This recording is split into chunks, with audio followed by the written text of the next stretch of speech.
For this video, we've come to the Sawtooth Botanical Garden in Ketchum, Idaho. We are here to meet Thomas Shahan, a macro photography enthusiast who specializes in taking pictures of insects and spiders. Thomas will be giving us tips on how to pose and light insects and bugs close up, using the Fujifilm GFX 50S medium format camera and the 120mm f4 macro lens. Thomas is very enthusiastic about bugs and insects. Hey, we got some roly-polies. I, on the other hand, have much to learn. That thing can eat a mouse? Yeah. We're working today with the Fujifilm GFX 50S, a lightweight and relatively compact 50-megapixel medium format camera.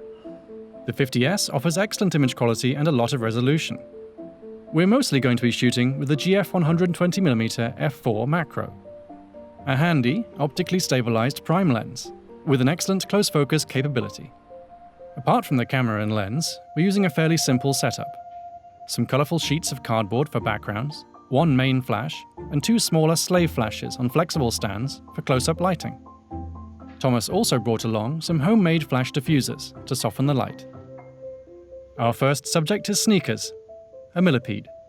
Beautiful. Yeah, it's an amazing animal. It's actually kind of a nice calming sensation. You just have these waves of legs rolling throughout your fingers. Millipedes are surprisingly fast. To keep up, we had to constantly reposition the log that Sneakers was crawling on and move the slave flashes around it. Thomas is bracketing focus manually by moving the camera and lens back and forth.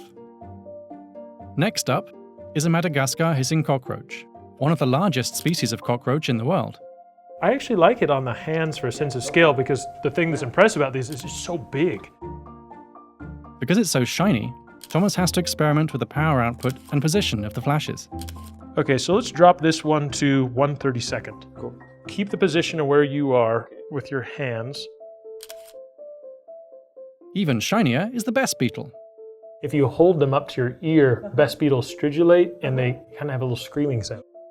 This is where flash diffusers really come in handy. Since it's so glossy, bringing them in as close as possible will give us more broad catch lights. The best beetle is only around an inch long, but the 50-megapixel resolution of the GFX means that we can capture the tiniest details on its back. After the bugs, we went into the greenhouse to shoot some more evolved organisms, or at least some slightly bigger ones. Look there on the eye. Wow, what a gorgeous eye. As well as stills, we also shot some HD video. This is Melon. She looks like a baby dragon, but she's actually an eyelash-crested gecko.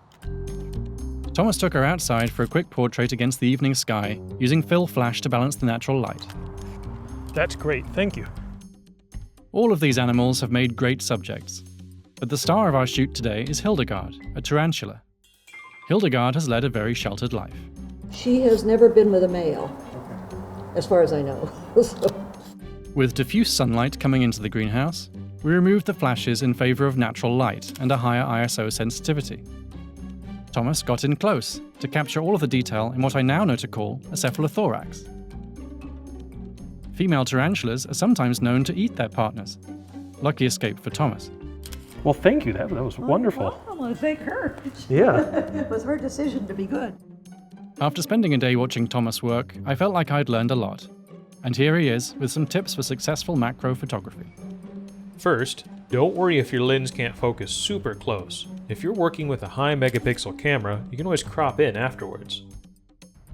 Turn off AF and focus manually, and bracket focus by moving your camera slightly back and forth. If you're shooting handheld, a stabilized lens and a high ISO sensitivity will help get a sharp photo. Experiment with color and contrast. Simple colored backgrounds can be really effective.